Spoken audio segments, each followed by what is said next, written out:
So magandang araw po. Gagawin po natin ngayon yung naipon nating mga dumi ng kambing. Ilalagay na po natin sa tanim nating mga niyog. Ayan po yun, mga dumi ng kambing. Ayan, marami pa dyan. Iipunin din natin yan. So hahakutin na po natin to.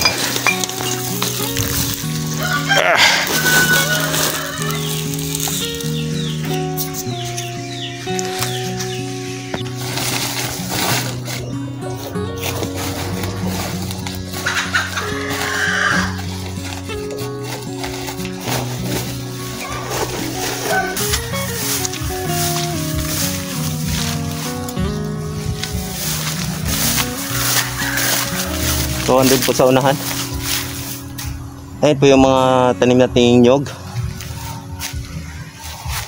So nandun po sa unahan yung lalagyan natin kasi yun po yung nakikita nating mas kailangan ng pataba. So tara po.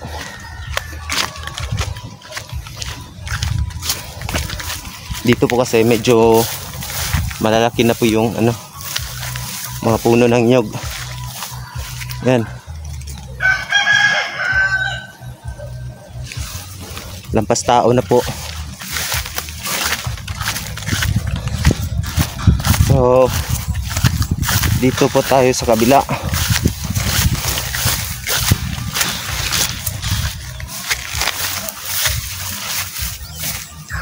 So ayun po yung nalagyan na natin.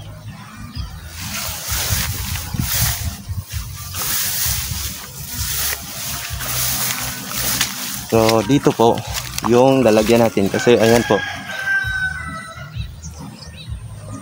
mas maliit pa sa atin, hindi pa nakalampas ng tao kumpara doon sa kabila. So dito po yung lalagyan natin. Ayan po.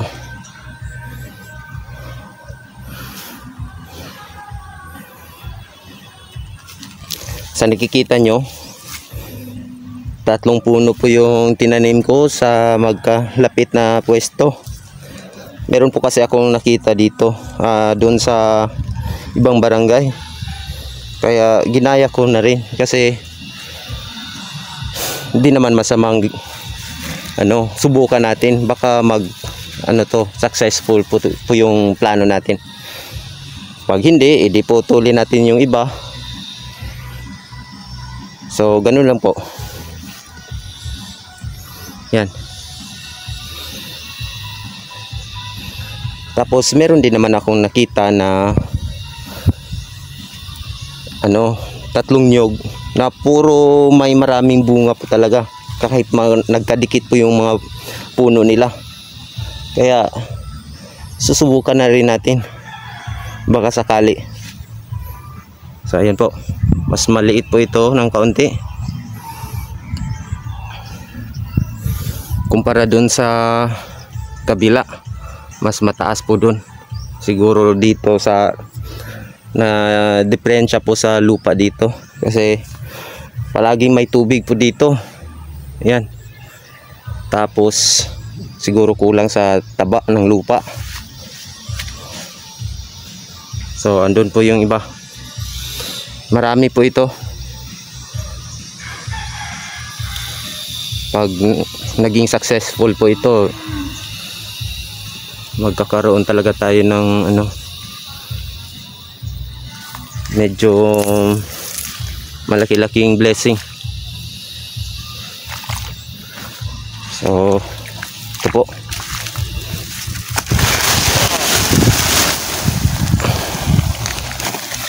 Ayan. Ayan po yung mga dumi ng kambing.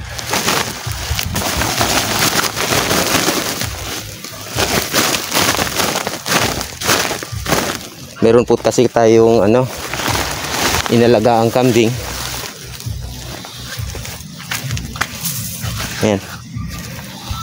Kaya inipon ko po yung dumi. para mayroon na tayong libreng pataba sa lupa. So ito po yung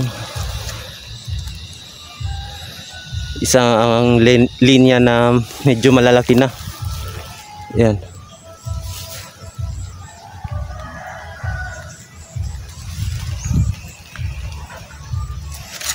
Yan.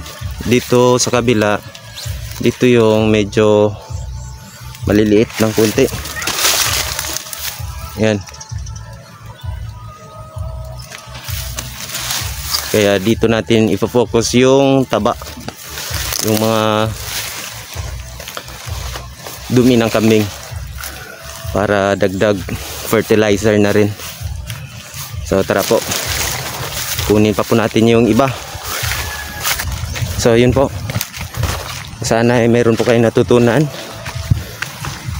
Hindi sayang yung mga dumi rin ng kambing.